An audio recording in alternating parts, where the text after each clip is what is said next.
Bom dia a todos, graça e paz do Senhor Jesus seja com todos nós. Uma ótima quinta-feira para todos. Hoje é dia 16 de fevereiro de 2023. Seja muito bem-vindo ao nosso devocional de hoje. E nesta quinta-feira vamos dar sequência aí à nossa maratona de leitura bíblica e hoje nós vamos falar de Isaías 55, 56 e 57.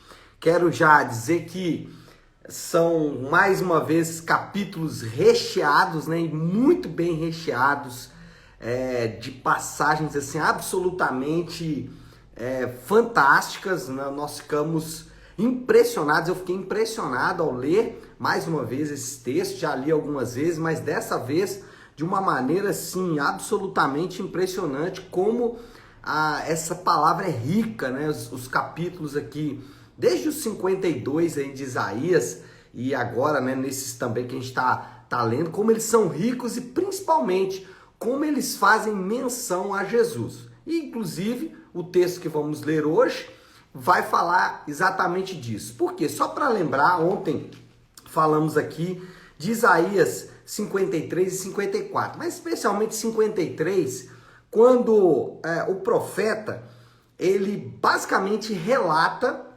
com 750 anos de antecedência, né? Isso precisa sempre ser lembrado, mas o profeta, ele relata o caminho, né? A estrada gloriosa do Senhor, né? Referindo-se a Jesus, que ele nasce, morre pelos nossos pecados, em sofrimento pelos nossos pecados, e depois ele ressuscita nos dando a promessa da vida eterna. Então, a ideia desses capítulos é mostrar exatamente a obra do chamado aqui servo do Senhor, da obra daquele que o Senhor enviaria para restaurar Israel. E aí vale a pena lembrar que Israel está presa ao cativeiro babilônico, ou seja, uma nação que agora perdeu totalmente seu brilho, recebe promessas de Deus de restauração. Primeiro, promessas geográficas, políticas, militares, econômicas e assim por diante. E agora, promessas teológicas, promessas ligadas à salvação, ligadas à questão espiritual. Então, finalizamos ontem com essas promessas. Estão ali as grandes bênçãos de Deus, as grandes promessas de restauração de Deus. O profeta falou, olha, ele virá, para não ir muito longe, o versículo final do capítulo 54 diz assim: nenhuma arma forjada contra você prosperará, ou prevalecerá, desculpa, né? E você refutará toda a língua que a acusar. Essa é a herança dos servos do Senhor. Essa é a defesa que faço no nome deles, declara o Senhor. Assim termina, então, a parte de como virá o servo do Senhor. Então entramos agora nesta segunda parte. Eu quero ler o texto aqui e aí depois a gente vai conversar sobre o que vai acontecer a partir de agora. Uma vez que a gente tem a promessa da bênção de Deus, uma vez que a gente tem a promessa da restauração espiritual do povo de Deus. E agora, quais são os próximos passos? Isaías 55, 6 a 8. E aí vale a pena destacar aqui que os textos estão repletos de versículos que a gente já ouviu, alguns sofrendo um pouco aí de má interpretação, mas a gente conhece esses textos, inclusive que eu vou ler hoje, que é Isaías 55, 6 a 8. Diz assim: busque o Senhor enquanto é possível achá-lo, clamem por ele enquanto está perto, que o ímpio abandone o seu caminho e o homem mau os seus pensamentos. Volte-se para o Senhor, que terá misericórdia dele. Volte-se para o nosso Deus, pois ele dá de bom grado o seu perdão. Uau! Pois os meus pensamentos não são os pensamentos de vocês, nem os seus caminhos são os meus caminhos. Então, a profeta Isaías agora avança nessa teologia da restauração da nação de Israel. E nesse ponto, a questão toda gira em torno da pergunta: como obter as bênçãos e as promessas do servo do Senhor? Ok, o servo do Senhor fez muitas coisas, vimos aqui nos capítulos anteriores, certamente ele tomou sobre si todas as nossas enfermidades e tudo mais. A pergunta agora é, ok, e aí, como obter essas bênçãos?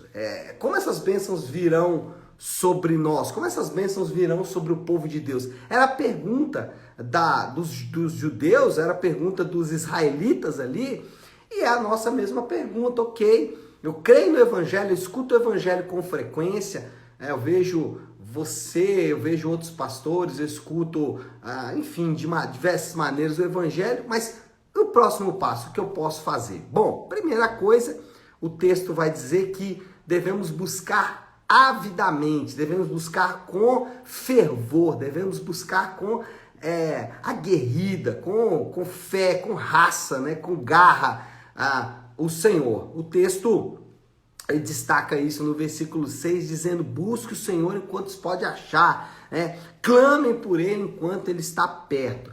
É interessante aqui é que o tom do profeta é em dois sentidos. Primeiro, é um tom de urgência, busque rápido, busque agora, mas também é de direção, busque ao Senhor, não é buscar qualquer coisa, né? Não é buscar de qualquer maneira, é buscar o Senhor. E aí quando a gente vai para o Novo Testamento, a gente sempre percebe Jesus e os apóstolos, eles de maneira quase que, sabe, chata, né? Insistente, eles sempre alertaram as pessoas sobre os perigos em que elas estavam expostas.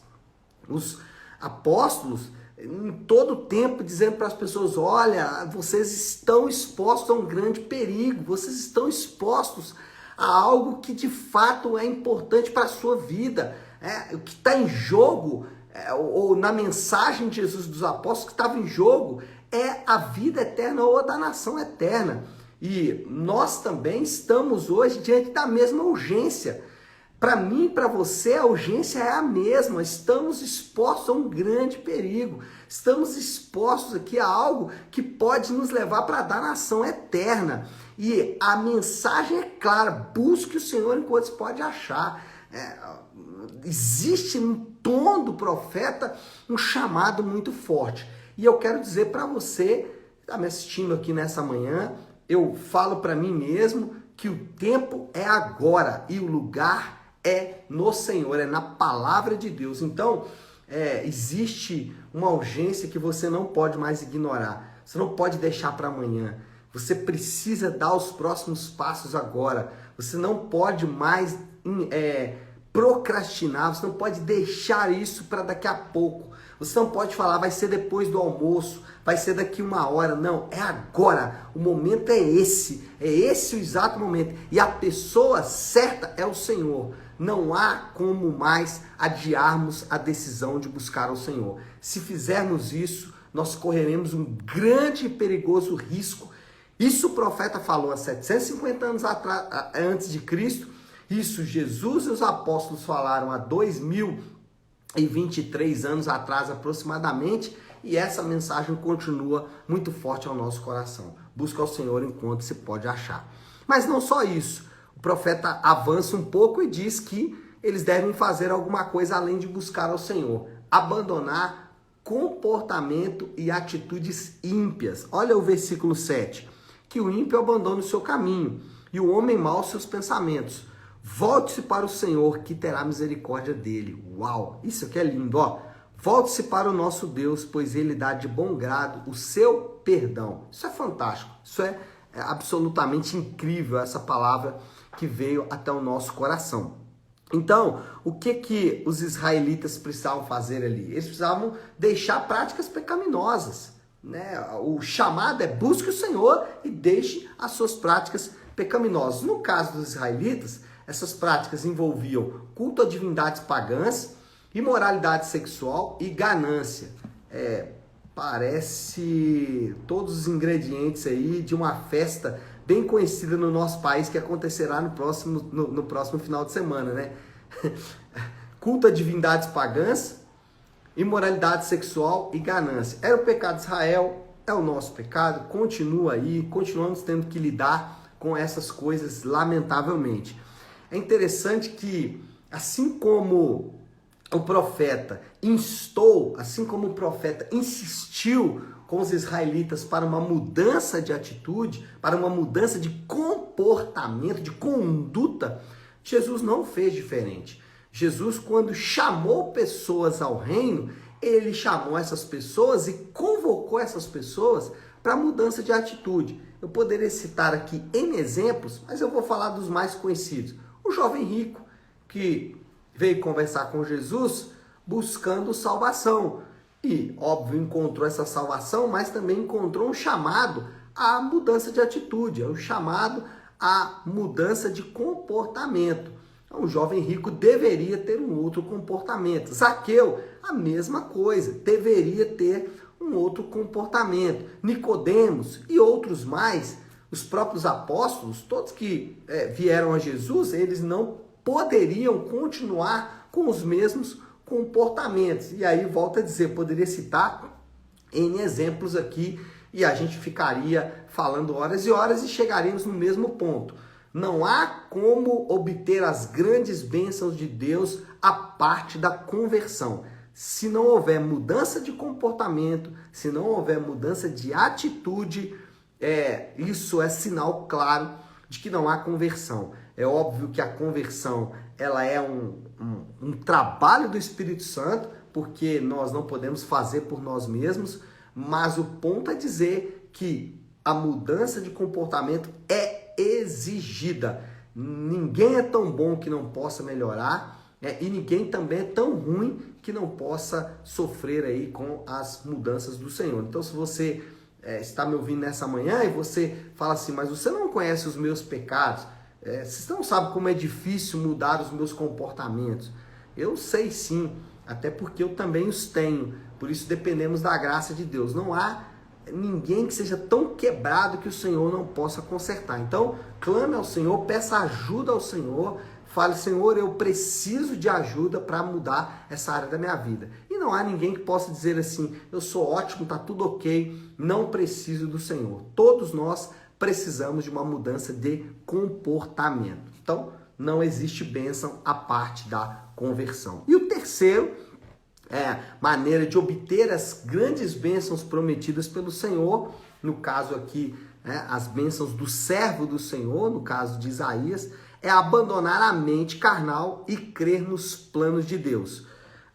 O versículo 8, o versículo aí bem conhecido de todos nós, pois os meus pensamentos não são os pensamentos de vocês, nem os seus caminhos são os meus caminhos, declara o Senhor. Então, Israel deveria mudar a maneira de ver a realidade. A questão aqui não é ficar ali imaginando, que o Senhor vai nos levar por caminhos que são caminhos sempre de bênção e tudo mais. Não é esse o ponto aqui, mas Israel sim deveria mudar a maneira de ver o mundo, maneira de ver a realidade. Paulo, ele fala em vários lugares de uma mudança de mentalidade. O ponto aqui não podemos servir ao Senhor e preservar o espírito do anticristo. O que é isso? O espírito do anticristo, não é a besta do Apocalipse, não. O espírito do anticristo, ele já habita entre nós. É um espírito que é contrário a toda a verdade de Deus. Então, quando o profeta diz, os meus pensamentos, falando do Senhor, os meus pensamentos não são os seus pensamentos, por exemplo, a maneira como nós enxergamos o casamento. A Bíblia diz que o casamento é uma coisa, nós enxergamos de outra forma.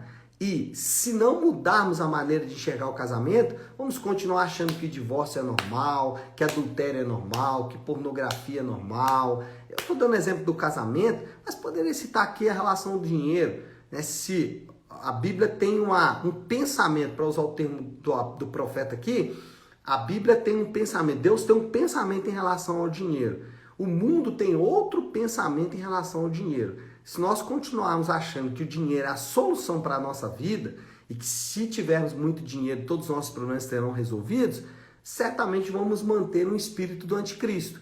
Então, quando Deus fala mudar os pensamentos, Ele está falando, olha, você vai ter que abrigar agora toda uma maneira de pensar que flui da própria Bíblia, que flui da própria palavra de Deus e não do espírito do mundo. Então, alguém que vai usufruir das bênçãos do servo do Senhor, precisa deixar a mentalidade carnal, mentalidade humana para trás e abraçar a mentalidade divina, que, já disse várias vezes, vai confrontar a nossa mentalidade apenas humana. Bom, precisamos caminhar por fim, já estou bem atrasado. Moral da história: todos os que buscam o Senhor com verdade e piedade encontrarão muito mais do que podem imaginar.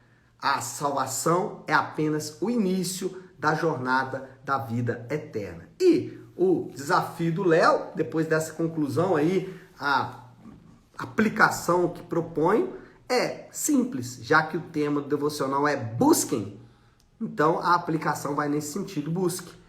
E aqui vai para duas pessoas, ou dois tipos de pessoas distintos. Vai primeiro para aqueles que se dizem cristãos, mas que ainda não abandonaram suas práticas pecaminosas e ainda mantêm uma mente humana, uma mente carnal.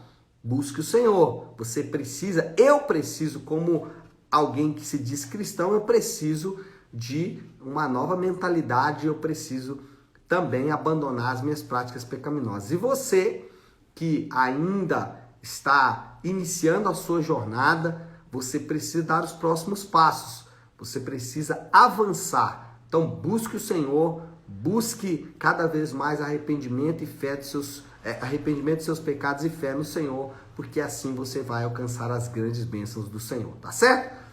Vamos orar, vamos colocar tudo isso aí diante de Deus. Se você puder, então, para um instante o que você está fazendo e vamos juntos buscar a Deus em oração. Querido Deus, Pai de amor e graça, nós queremos reconhecer que estamos procrastinando, que estamos, Senhor Deus, deixando para outro dia o que devemos fazer agora. Mas a Tua palavra, ela nos traz um senso de urgência. É agora, o momento é esse e é ao Senhor que devemos buscar. Obrigado porque o Senhor disponibilizou a Tua palavra, entregou o Teu Filho amado, querido, para morrer pelos nossos pecados e nos chama a abandonar os nossos pecados, abandonar a mentalidade carnal e viver de acordo com a Tua verdade. Senhor, eu oro e te agradeço por esse tempo, faço isso em nome de Jesus. Amém. Amém, meus irmãos? Bom, então é isso. Nós vamos ficando por aqui. Que Deus te abençoe. Uma ótima, uma excelente quinta-feira para todos. Fiquem com Deus.